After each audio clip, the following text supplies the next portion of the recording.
Power cut. शायद ही कोई भारतीय घर हो जिसने इस शब्द से जुड़ी परेशानी ना झेली हो। हाँ बिल्कुल। मुझे तो आज भी याद है, बचपन में गर्मी की रातों में जब बिजली जाती थी तो घर के कोने में रखे इन्वर्टर से एक अजीब सी भिन भिनाने की आवाज आती थी। और साथ में बैटरी के एसिड की एक तेज गंध भी। हाँ, और वो कोना तारों का एक ऐसा जंजाल होता था कि वहां जाने से भी डर लगता था। ये तो लगभग हर घर की कहानी है। और वो सिर्फ एक कोना नहीं था, वो एक सिरदर्द का पूरा पैकेज था। एक इन्वर्टर, एक भारी भरकम बैटरी, फिर स्टेबलाइजर। और अगर सोलर लगवाया है तो उसके लिए अलग तामझाम। जी, ये सब मिलकर एक ऐसी व्यवस्था बनाते थे जो मतलब काम करने से ज्यादा परेशान करती थी। तो आज की हमारी चर्चा इसी पर है। हमारे पास जो सोर्सेज हैं वो ये बताते हैं कि घरेलू पावर बैकअप की दुनिया में एक बहुत बड़ा बदलाव आ रहा है। एक बहुत बड़ा, वो तारों का जंजाल और अलग अलग डिब्बों वाला दौर शायद अब खत्म हो रहा है। चलिए इसी की गहराई में उतरते हैं। सबसे पहले ये समझते हैं कि दशकों से चली आ रही इस पुरानी व्यवस्था में असल समस्याएं थी क्या। सिर्फ जगह घेरना ही तो एक मुद्दा नहीं था। सही कहा आपने, जगह तो बस एक छोटी सी बात है। असली समस्या थी भरोसे की कमी। भरोसे की कमी? हाँ, आपको याद होगा जैसे ही बिजली जाती थी घर में एक नियम लागू हो जाता था, अरे एसी मत चलाना, इन्वर्टर बैठ जाएगा। हाँ हाँ बिल्कुल। या पानी की मोटर अभी नहीं, लोड ज्यादा हो जाएगा। वही मतलब बैकअप होते हुए भी हम अपनी मर्जी से बिजली इस्तेमाल नहीं कर पाते थे। एक तरह का पावर कॉम्प्रोमाइज था वो। ये बात आपने बिल्कुल सही पकड़ी।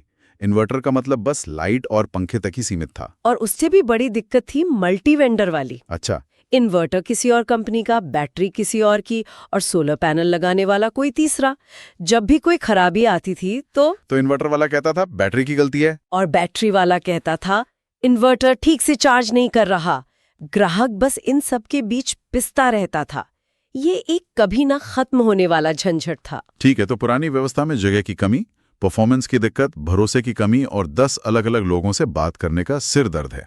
साफ है कि कोई बेहतर तरीका होना ही चाहिए। जी। तो क्या किसी ने इस पूरी समस्या को नए सिरे से सुलझाने की कोशिश की है? हाँ, और यहीं पर टेक्नोलॉजी एक बड़ा मोड़ लेती है।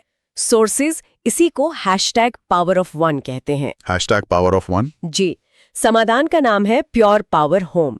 इसका मूल विचार ही ये है कि क्यों ना इन सभी अलग अलग टुकड़ों को हटाकर एक ही स्मार्ट शक्तिशाली डिवाइस बनाया जाए। मतलब एक ही डिवाइस में सब कुछ? सब कुछ। ये एक सिंगल दीवार पर लगने वाला प्रोडक्ट है। आप कह सकते हैं कि ये बिखरे हुए पावर बैकअप के युग का अंत है। #PowerOf1, ये सुनने में तो किसी मार्केटिंग कैंपेन का नारा लगता है। क्या वाकई सब कुछ एक डब्बे में बंद कर देने से सारी समस्याएं हल हो जाती हैं? हाँ ये एक बहुत जरूरी सवाल है। मतलब मान लीजिए उस एक डिब्बे में कुछ खराबी आ गई तो फिर तो पूरा घर ही अंधेरे में डूब जाएगा। नहीं, यहीं पर टेक्नोलॉजी का असली रोल समझ में आता है।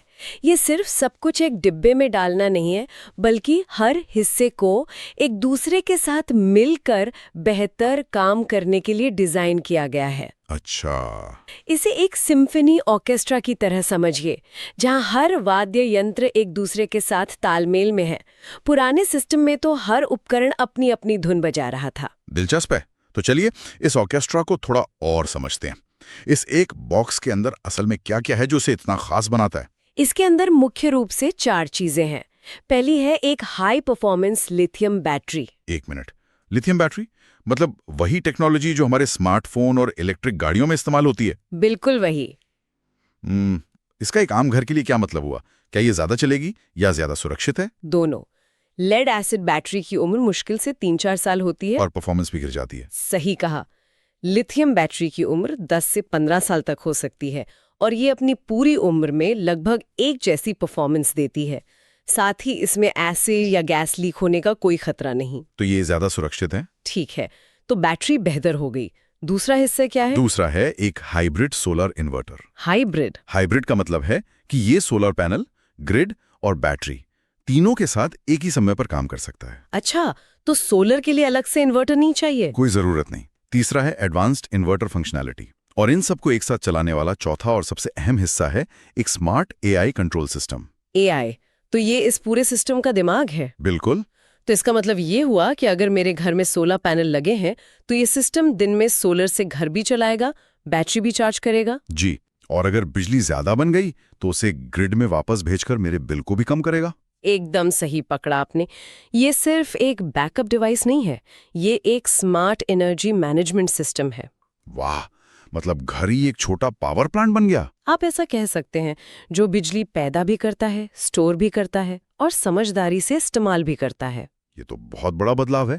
लेकिन क्या ये हर तरह के घर के लिए काम का है? भारत में तो बहुत तरह के घर हैं, छोटे 1 BHK फ्लैट से लेकर बड़े बड़े विला तक। हाँ, इसी को ध्यान में रखकर इसके अलग अलग मॉडल बनाए गए हैं, जैसे 3 kVA, 5 kVA। एक मिनट, इन नंबरों को जरा आम भाषा में समझते हैं। मान लीजिए मेरे पास एक 2 BHK फ्लैट है, तो मेरे लिए 3 kVA का क्या मतलब हुआ? मैं इससे क्या क्या चला सकता हूँ? आप घर की सारी जरूरी चीजें, लाइट, पंखे, टीवी, फ्रिज, वाईफाई आराम से चला सकते हैं। और एसी? क्या मेरा 1 टन का एसी चल जाएगा? जरूर। 3 kVA मॉडल पर आप एक 1 टन का एसी भी जला सकते हैं। 5 kVA मॉडल पर आप शायद 2 एसी और बाकी लूट चला पाएंगे। और ये जो 12 kVA और 20 kVA वाले हैं? जब हम 12 kVA की बात करते हैं तो आप घर के लगभग सारे एसी एक साथ चला सकते हैं, और 20 kVA मॉडल तो इतना शक्तिशाली है कि वो बड़े विला, छोटे ऑफिस या यहाँ तक कि घर में लगी रेजिडेंशियल लिफ्ट को भी चला सकता है। लिफ्ट भी? मतलब अब पावर कट में सीढ़ियों से चढ़ने की जरूरत नहीं? हाँ, बिल्कुल नहीं। यहाँ ये वाकई दिलचस्प हो जाता है। आपने स्मार्ट एआई ऐप का जिक्र किया था। आजकल तो हर चीज स्मार्ट हो रही है। यहाँ पर एआई सिर्फ एक फैंसी फीचर है या सच में कुछ काम करता है? ये शायद इस सिस्टम का सबसे शक्तिशाली हिस्सा है। इसके 2 भाग हैं। अच्छा। पहला है स्मार्ट ऐप। ये बहुत सीधा साधा है। आप अपने फोन पर देख सकते हैं कि कितनी बिजली बन रही है, कितनी खर्च हो रही है, बैटरी कितनी चार्ज है। ठीक है, ये तो रिमोट कंट्रोल जैसा हुआ। लेकिन दूसरा हिस्सा जो एआई वाला है, वो क्या करता है? वो गेम चेंजर है। ये प्रिडिक्टिव क्लाउड एआई समय के साथ आपके घर के बिजली इस्तेमाल के पैटर्न को सीखता है।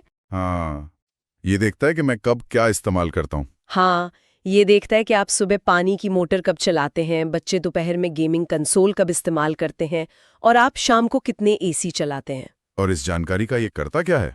ये सिर्फ आपके पैटर्न ही नहीं, बल्कि मौसम के पूर्वानुमान को भी देखता है। अरे वाह! मान लीजिए एआई को पता है कि कल धूप तेज निकलेगी, तो ये बैटरी को सोलर से ज्यादा चार्ज करने पे फोकस करेगा। अगर उसे पता है कि रात में ग्रिड की बिजली सस्ती होती है, तो ये चार्जिंग का समय बदलकर रात में कर देगा ताकि आपका बिल कम आए। कमाल है। मतलब ये सिस्टम खुद सोचकर मेरे पैसे बचाता है, एक स्मार्ट मुनीम की तरह। आप कह सकते हैं, जो हिसाब रखता है कि सबसे सस्ती और साफ बिजली कब मिलेगी और उसी हिसाब से काम करता है। लेकिन एक चिंता मेरे मन में आ रही है। बताइए। ये सिस्टम मेरा सारा डेटा कि मैं कब क्या इस्तेमाल करता हूँ क्लाउड पर भेज रहा है। प्राइवेसी का क्या? ये एक बहुत ही वैलिड चिंता है।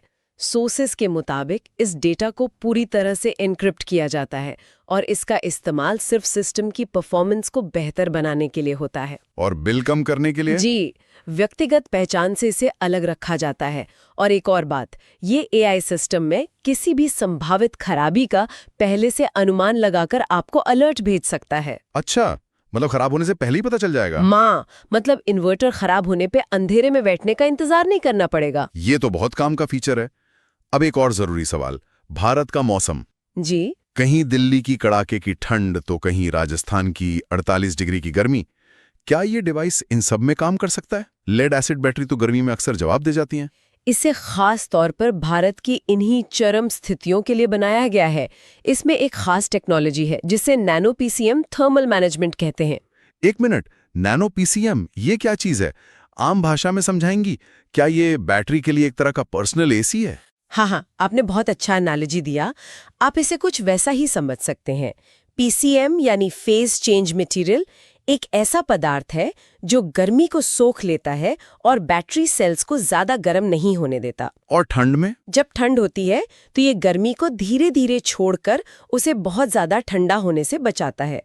इसी वजह से ये सिस्टम -10 डिग्री सेल्सियस से लेकर 60 डिग्री सेल्सियस तक के तापमान में बिना किसी परेशानी के काम करता है। 60 डिग्री सेल्सियस? ये तो बहुत ज्यादा है। लेकिन पावर कट के दौरान इसका रिस्पॉन्स टाइम कैसा है?